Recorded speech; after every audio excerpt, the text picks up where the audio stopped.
A Vancouver teen is missing and believed to be in danger. Police say no one's heard from her since the beginning of this month. She was last seen getting into a man's car. David and Nikki went to a residence in the county, and at this time, David says Nikki told him that she was biologically male. You didn't just go to work, did you? And go on top of the door.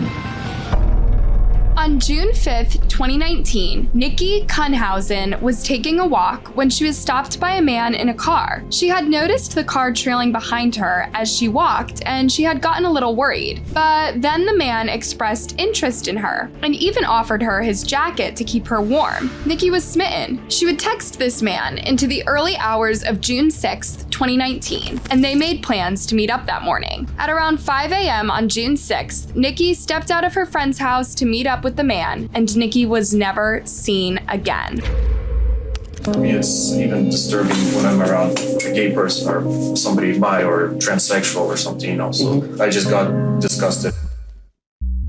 Nikki Kunhausen was a 17-year-old teenager who lived in Vancouver, Washington, D.C. She was described by her friends as being cheerful, caring, full of energy, and always down for adventures. Nikki was not like any other person. Her other friends said she was unstoppable, and she was lively and stood out from the crowd. Nikki's mom, Lisa Woods, described her as confident and brave.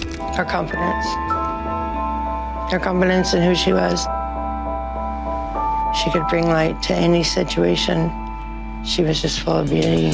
Although Nikki was born Nicholas Kunhausen, she always knew that didn't feel right. She knew she was meant to be a girl, and by the time she was 6 years old, she had announced to her family that she was Nikki. Her mom said Nikki never struggled with identity. From a young age, she was just Nikki. There's this one picture with a blonde wig on because the babysitter was a hairdresser, and she snuck into her wigs. She would wear blonde wigs and put makeup on. She knew who she was supposed to be, and that never wavered. By the time she was in 6th grade, Nikki was tired of being Nikki at home and Nicholas at school. So she decided she was going to be herself all the time. She decided that she was going to be Nikki all the time, not just at home. So she started dressing as herself. That takes a lot of courage, but everyone accepted her for who she was. Everyone loved her, and it certainly helped that she had a skill that endeared her to people. Nikki was very good at makeup and would help the cheerleaders and popular girls at her school with their makeup. She also loved clothes and loved the way that she could express her bright personality with clothes and makeup, and hoped to be able to do that for other people. Nikki aspired to be a stylist to the stars, but not just any star, her idol, Nicki Minaj. Nikki had one more love: social media. She enjoyed sharing content on Facebook and TikTok, especially of her idol, Nicki Minaj. She shared every part of her life on social media and loved getting likes. But when Nikki wasn't doing makeup or posting on social media, she was standing up for the underdog. She hated injustice and couldn't stand other people being unjustly treated in her presence. I was called to the school on many occasions because she had been suspended for someone, but it was always a situation where she was defending someone else. Nikki's parents got divorced when she was young, and as she got older, she gravitated closer to her mom. They would get their nails done together and go on drives around the town. They just enjoyed each other's company. But by the time she was in high school, something changed. She would wake up late, miss the bus to school, or not pick up calls for hours on end. Her mom had a scary suspicion. Nikki had started using narcotics. She said to me, "Mommy, I don't think I can do my homework without being high." And she was 16. Over the next year, Nikki's mom, Lisa, did everything she could to get Nikki some help. But no matter how hard she tried, nothing seemed to be working. Nikki wasn't beating the addiction. Instead, she continued to struggle. And in 2018, her mom realized just how dangerous Nikki's addiction had gotten. I got a call at work from a detective. The detective told Lisa that Nikki had been fired at 6 times. Lisa was terrified. She rushed to the hospital only to find a laughing, playing Nikki. She had her makeup all done, and she was sitting up laughing, and they were doing selfies, and I looked at the detective and I'm like, "I thought you said she was 6 times." The doctors told Lisa it was a miracle Nikki was still alive. Her injuries were not life-threatening, and she was going to be just fine. Lisa found out Nikki had almost died because she was fighting for narcotics. But Nikki got better, and although Lisa hoped she would heal from her injuries, she also prayed for Nikki to heal from her addiction as well. And somehow, Nikki beat her addiction and began to do better. To Lisa, God had granted her 2 miracles. But on June 6th, 2019, Lisa was praying for a third.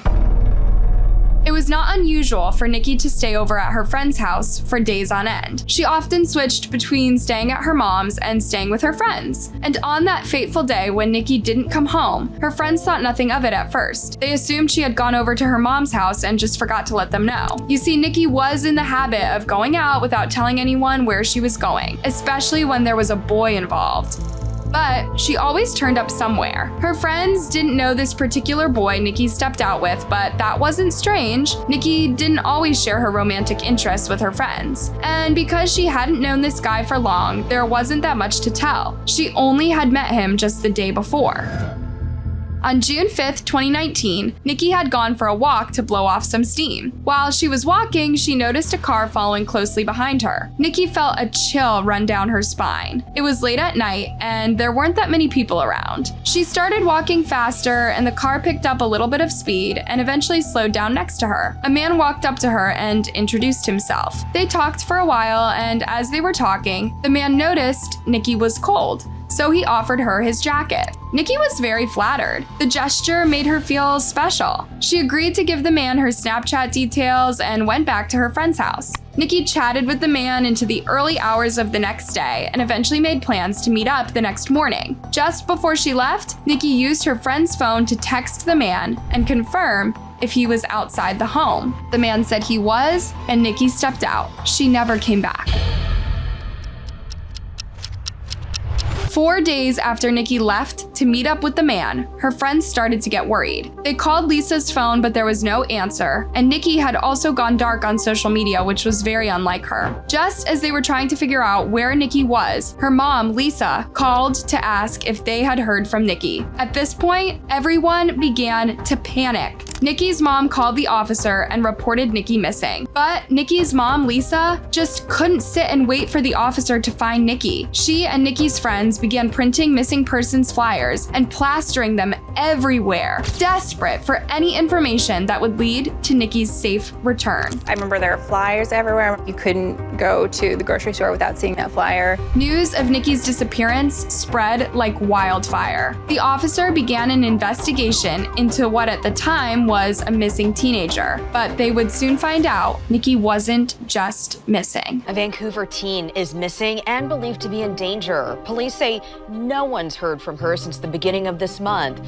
She was last seen getting into a man's car. The focus of the officer rested on establishing a timeline of events. So they spoke with her friends who said that the last time they saw her, she was entering a car with a Russian man. But the officer was struck. They couldn't find out who the man was. And just like a miracle, they realized Nikki left behind a clue.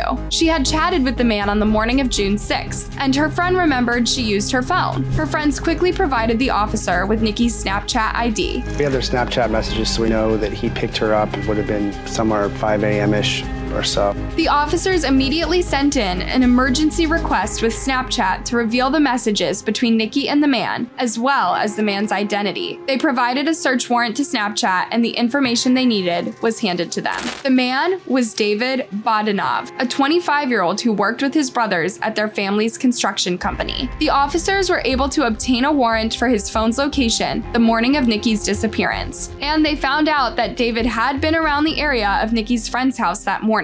That was the last time she was seen alive by anyone else. So detectives were looking to talk to him within a couple weeks of Nikki going missing. The officers tried looking for him at home, but he wasn't there. They left their cards in case he got back, but he never called them. They left Snapchat messages, but no response. It looked like David Bogdanov had also disappeared. The officers were even more suspicious now. Not only was Nikki missing, but the last person to have seen her alive had vanished. The officers discovered that David hadn't just disappeared. He had bought a one-way ticket to Ukraine, and he was oceans away. Days became weeks and months, and the trail of Nikki's disappearance began to go cold. Without David, the officers had nothing to work with, and they began to give up. But Nikki's mother never gave up looking for her. I just knew that she was being held against her will or worse.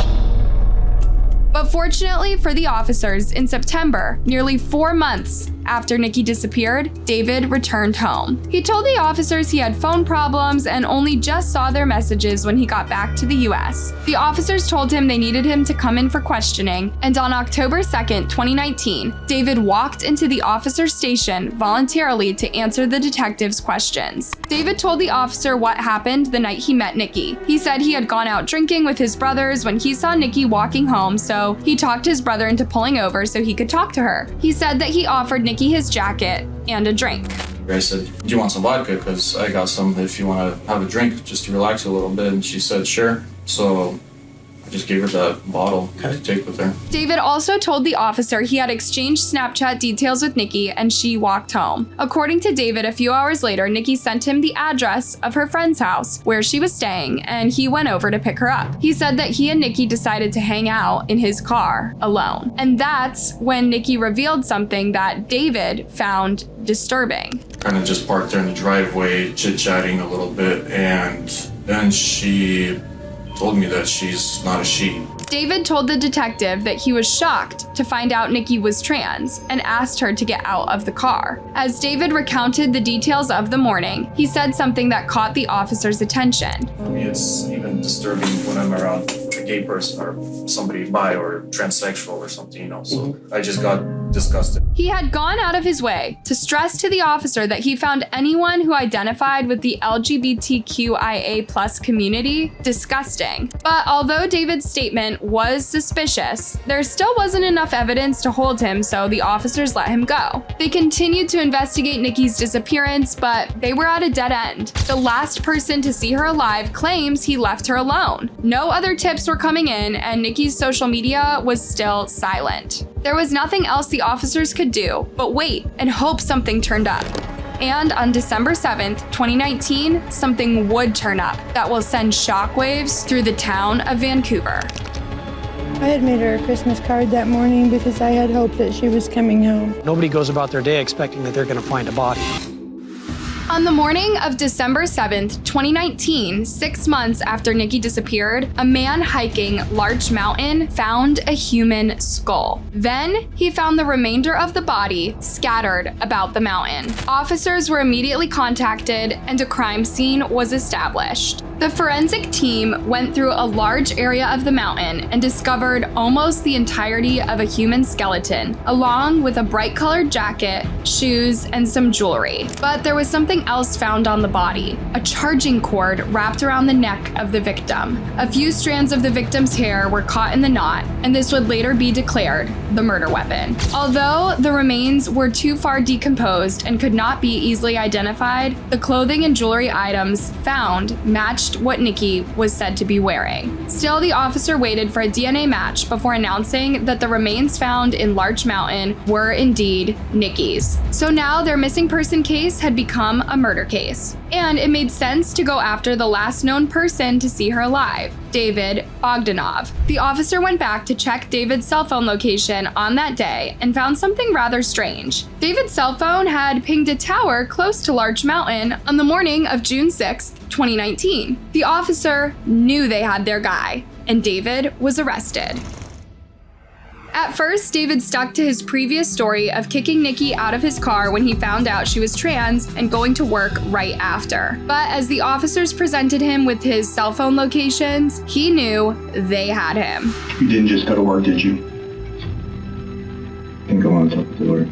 David was charged with second-degree murder and malicious harassment of Nikki Kunhausen and was arraigned in court in August 2021. During the trial, the residents of Vancouver found the chilling truth of what happened to Nikki. According to David, he and Nikki were hooking up when he found out Nikki was trans. David said he freaked out, got angry, and shoved her away from him. But Nikki got upset and reached for a weapon that he stashed by the driver's seat. David said in order to stop her, he reached for his cell phone charging charging cord and wrapped it around her shoulder to pull her back. But the cord moved up to her neck and killed her. However, the officers noted a few things were off about David's story. If it was an accident, why was the charging cord knotted? And so it's tied into a circle, right? Yes. Can you tell me about that? Do you know why it was like that? David explained that he pre-knotted the cord because it was too long and would often fall under the seat. When the prosecutor asked why he didn't call the authorities, David argued he was scared the officers wouldn't believe him, and he was embarrassed for his family to know that he had been with a trans girl. However, the jury didn't buy that story, and on September 9th of 2021, David was found guilty of the murder of Nikki Kunhausen. He was sentenced to 20 years in prison. Hey, thanks for watching. What are your thoughts on this case? Do you know of other similar cases? Let me know in a comment, and before you go, make sure you like, subscribe, and hit that bell button. See you next time, and stay safe.